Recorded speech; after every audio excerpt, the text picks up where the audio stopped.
Hi friends, అందరికీ నమస్కారం. ఈరోజు మరో సరికొత్త నోటిఫికేషన్తో అయితే మీ ముందుకు రావడం జరిగింది ఫ్రెండ్స్. ఈ నోటిఫికేషన్ని United India Insurance Company Limited Chennai నుంచి రిలీజ్ చేయడం అయితే జరిగింది ఫ్రెండ్స్. ఈ నోటిఫికేషన్లో భాగంగా 300 అసిస్టెంట్ ఉద్యోగాలను భర్తీ చేయడానికి ఈ నోటిఫికేషన్ అయితే రిలీజ్ చేయడం జరిగింది. ఈ నోటిఫికేషన్కు సంబంధించి ఎడ్యుకేషనల్ క్వాలిఫికేషన్ ఏంటి, ఏజ్ లిమిట్ ఎంత ఉండాలి, నెలకు శాలరీ ఎంత ఇస్తారు, సెలక్షన్ ప్రాసెస్ ఎలా ఉంటుంది అన్నటువంటి పూర్తి వివరాలను అయితే నేను ఈ వీడియోలో మీకు తెలియజేయబోతున్నాను. స్కిప్ చేయకుండా అక్కడి వరకు చూసినట్లయితే ఈ నోటిఫికేషన్ యొక్క పూర్తి వివరాలు మీరు తెలుసుకోగలరు ఫ్రెండ్స్. అలాగే నా ఛానల్ను మొదటగా చూస్తున్నట్లయితే సబ్స్క్రైబ్ చేసి పక్కనే ఉన్న బెల్ ఐకాన్ని క్లిక్ చేయడం ద్వారా నేను చేసే వీడియోస్ యొక్క అప్డేట్స్ ఎప్పటికప్పుడు మీకు అందడం జరుగుతుంది ఫ్రెండ్స్. అలాగే మీ ఫ్రెండ్స్కి కూడా షేర్ చేసి కొద్దిగా సపోర్ట్ చేయండి ఫ్రెండ్స్. ఈ నోటిఫికేషన్ యొక్క పూర్తి వివరాల్లోకి వెళ్ళినట్లయితే ఫ్రెండ్స్ 14/12/2023 తేదీ అయితే 300 అసిస్టెంట్ ఉద్యోగాలను భర్తీ చేయడానికి ఈ నోటిఫికేషన్ అయితే రిలీజ్ చేయడం జరిగింది ఫ్రెండ్స్. ఈ నోటిఫికేషన్లో ఆల్ ఓవర్ ఇండియా నుంచి అప్లికేషన్ అయితే కోరడం జరుగుతుంది. ఈ 300 ఉద్యోగాలను స్టేట్ వైడ్ డివైడ్ చేయడం అయితే జరిగింది. ఇప్పుడు అవేవో చూద్దాం. అండమాన్ అండ్ నికోబార్ ఐస్లాండ్కి వచ్చేసి 1 వేకెన్సీస్ని అయితే ఇవ్వడం జరిగింది. ఆంధ్రప్రదేశ్కి 8 వేకెన్సీస్ని ఇవ్వడం జరిగింది. అరుణాచల్ ప్రదేశ్కి 2 వేకెన్సీస్.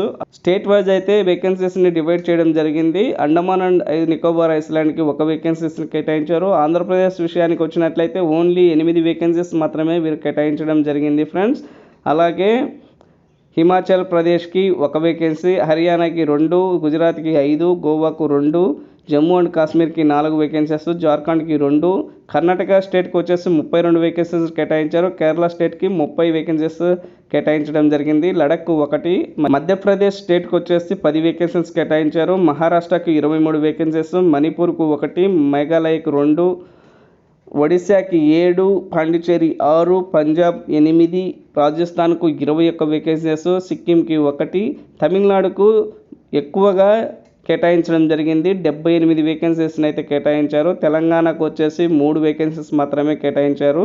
త్రిపురకు 1, ఉత్తరప్రదేశ్కు 8, ఉత్తరాఖండ్కు 9, వెస్ట్ బెంగాల్కి 4, మొత్తం 300 వేకెన్సీస్ని ఈ విధంగా అయితే వీరు కేటాయించడం జరిగింది ఫ్రెండ్స్.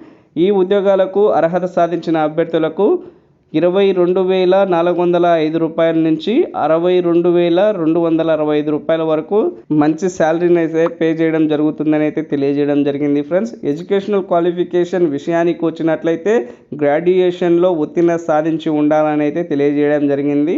అలాగే ఈ నోటిఫికేషన్కి సంబంధించి application fees and service charges విషయానికి వచ్చినట్లయితే ఆల్ క్యాండిడేట్స్కి 1000 రూపాయలు అప్లికేషన్ ఫీజు గాను ప్లస్ GST అప్లికబుల్ ఉంది.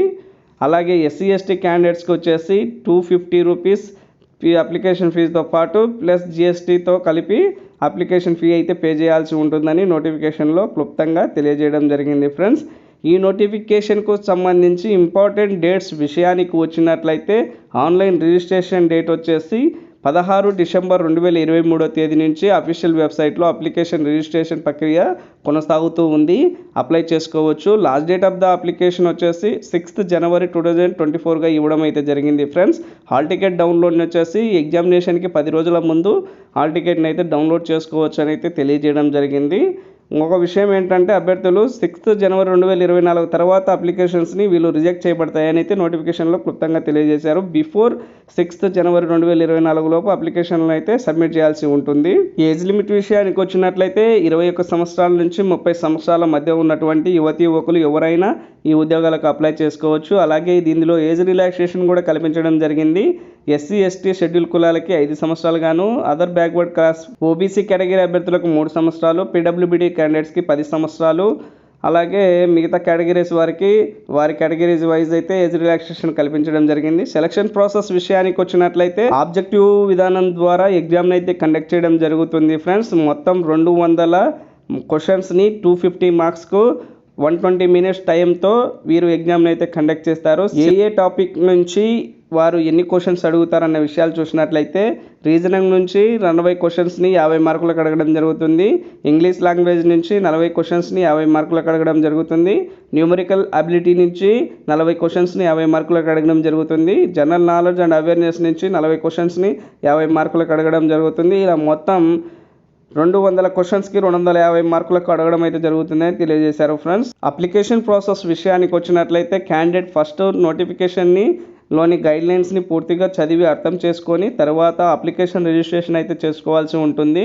తర్వాత పేమెంట్ అనేది పే చేసి దానికి కావాల్సిన డాక్యుమెంట్స్ని అప్లోడ్ చేయాల్సి ఉంటుంది. తర్వాత ఫోటోగ్రఫీ అండ్ సిగ్నేచర్ని అప్లోడ్ చేసి అప్లికేషన్ కరెక్ట్గా ఉందో లేదో చెక్ చేసుకొని తర్వాత సబ్మిట్ చేయాల్సి ఉంటుందని అయితే నోటిఫికేషన్లో క్లుప్తంగా తెలియజేయడం జరిగింది ఫ్రెండ్స్. ఈ నోటిఫికేషన్కు సంబంధించి అఫీషియల్ వెబ్సైట్ లింక్ని అలాగే అఫీషియల్ PDF డౌన్లోడ్ లింక్ని నా డిస్క్రిప్షన్లో ఇవ్వడం జరుగుతుంది.